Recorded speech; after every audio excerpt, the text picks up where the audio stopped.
안녕하세요, 톡북입니다.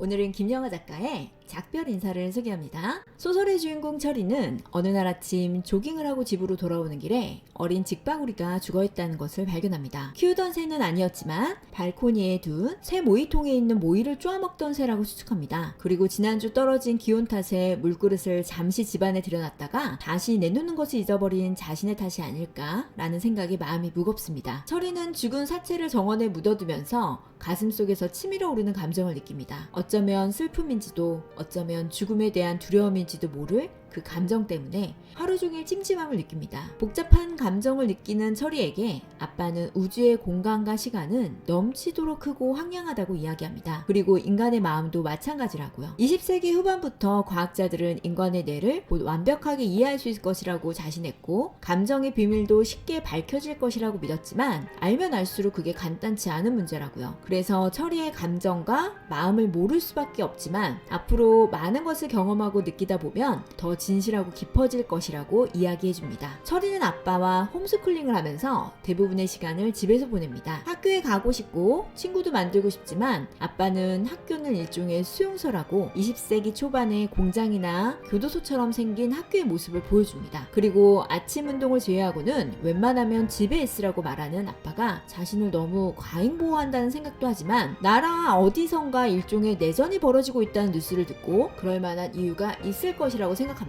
그들은 슈먼 매터스라는 영국 캠퍼스에서 합니다. 그곳은 평화롭고 안온하기 때문에 뉴스를 들어도 가상세계에서 벌어지는 일처럼 느껴질 뿐 전쟁이 실감나지 않습니다. 그날 아빠가 산책하러 나가고 후두두 빗방울이 떨어지기 시작했기에 철이는 우산을 들고 마중을 나갑니다. 아빠가 펫숍에서 고양이 간식을 사려는지 그곳으로 들어가기에 아빠를 깜짝 놀라게 해주려던 철이는 검은 제복을 입은 남자들을 만나게 됩니다. 그들은 철이에게 당신은 등록된 휴머노이드가 아닙니다 라고 말합니다. 철이는 무슨 말인지 몰라서 어리둥절해 하는데 제복을 입은 휴머노이드들이 무섭고 엄중해 보였기에 인간을 상대로 장난 같은 걸 칠 리는 없다고 생각합니다. 그러면서도 뭔가 착오가 일어난 게 분명하다고 소리치며 철이는 아빠가 있는 펫숍으로 들어가려 발부둥 쳤지만 그들에게 제압당한 채 정신을 잃고 맙니다. 철이의 아빠는 히마메테스 랩에서 일하는 박사입니다. 인간하고 구별이 안 될 정도로 훌륭한 휴머노이드를 만드는 전문가였죠. 하지만 철이는 그런 휴머노이드를 보면서 한 번도 자신과 비슷하다고 생각해 본 적이 없습니다. 자신은 아빠의 아들이고 인간이라는 사실을 단 한 번도 의심해 본 적이 없으니까요. 그런데 바깥의 수용소에 갇히고 나서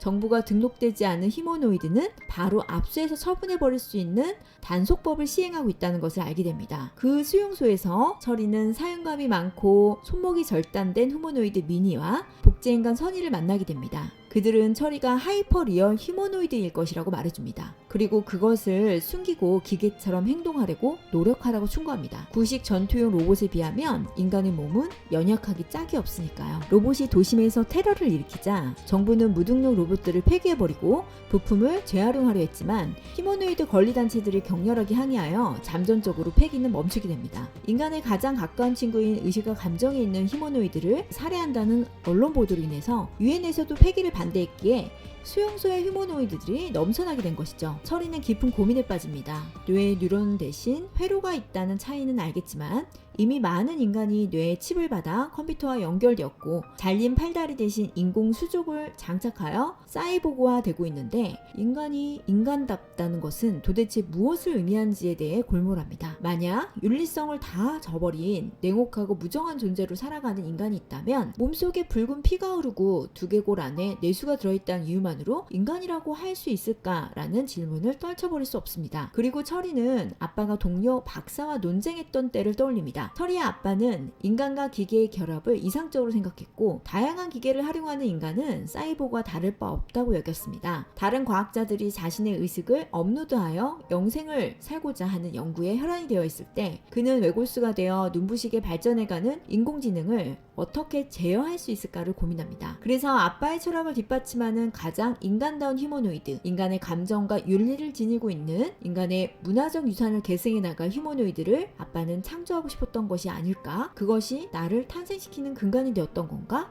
짐작하면서도 한편으로는 여전히 자신은 인간이라는 생각을 떨쳐버릴 수 없습니다. 한편 수용소에 비행체들이 나타나고 폭발음이 잦아졌다는 것을 느끼게 되었을 때 그것은 혼동 속으로 빠져듭니다. 죽음을 예감한 기계들은 서로를 공격하면서 자멸해 갑니다. 그런 모습을 보고 선인은 기계가 의식을 가진 이상 우주를 지배하는 정신의 일부가 되어가고 있다고, 인간의 의식과 깊은 수준에서 연결되기 시작했다고 말하며 사라져가는 기계들을 보며 마음 아파합니다. 인간이 기계에 의식을 부여한 것이 아니라 우주를 지배하는 의식이 태초에 인간에게 깃들었듯 기계에도 깃들 수 있다고요. 하지만 철이는 휴머미투스 연구 캠퍼스에서 형성된 세계관을 벗어나지 못합니다. 과학자와 엔지니어의 공동체는 우주정신 같은 것은 아무도 믿지 않으니까요. 마음조차도 일종의 데이터나 프로그램으로 여겼기 때문에 인간도 어떤 면에서는 기계와 다를 바 없다고 믿었던 것이죠. 그렇게 서로 다른 세계관을 가진 선이와 철이는 미니와 함께 학살이 시작된 수용소를 탈주하기로 합니다. 낡은 콘크리트 건물이 무너져 내릴 때 그들은 임침하고 괴물같이 여겼던 건물에서 지냈던 때가 오히려 안전했다고 생각하게 됩니다. 다시 낯선 환경으로 내던져질 자신들의 운명을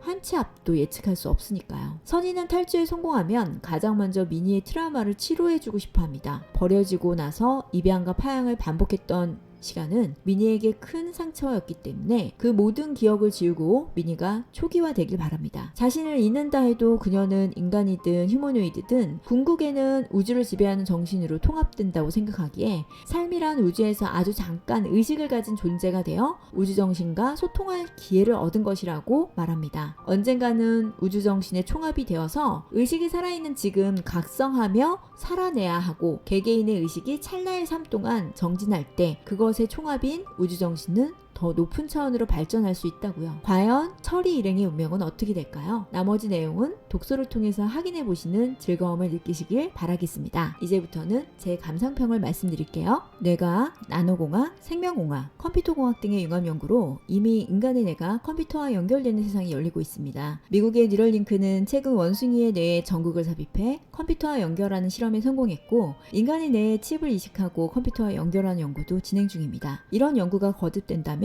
언젠가는 인공지능을 인간의 두뇌 안으로 가져오려는 시도도 진행될 것입니다. 물론 이런 연구 성과는 뇌질환이나 사고로 인해 장애를 가진 사람들에게는 혁신적인 성과로 와닿을 것입니다. 인간은 누구나 언젠가는 정상의 범주를 벗어나 장애를 겪을 수 있고, 연약하고 유한한 육체로 인해서 필연적인 고통을 피할 수 없으니까요. 이처럼 진보된 기술의 성과로 고통의 총량을 줄일 수 있다면 바람직할 수도 있겠죠. 하지만 우리는 인간의 삶을 개척하기 위해서 기술을 활용하고 기술을 통해 새로운 시스템을 만들거나 사회 구조를 바꾸는 것에 지나치게 낙관적입니다. 그래서 사이보그와 인공지능이 우리의 약점을 보완할 수 있는 해결책이 될 수 있다고 믿으며 완전함에 도달하기 위해서 더 많은 연구를 진행하겠지만, 그동안의 이익과 편익을 앞세운다면 어떻게 될까요? 돌이켜보면 기술의 진보는 인류를 더 자유롭게 하고 공존하게 하고 나누거나 배려하는 쪽으로 발전하기보다는 지나치게 합리성과 효율을 강조한 채 다른 마음과 정신의 영역은 퇴행하는 쪽으로 발전해 왔다고 여겨집니다. 그런 퇴행으로 인해서 인간의 의식이 데이터와 비슷하게 취급된다면 인간이 인공지능보다 더 나은 존재라는 것을 증명할 방법이 없지 않을까요? 그렇게 인류는 자멸의 길을 향해 가고 있을지도 모른다는 점을 생각하게 되었습니다. 그리고 주인공 선의의 말처럼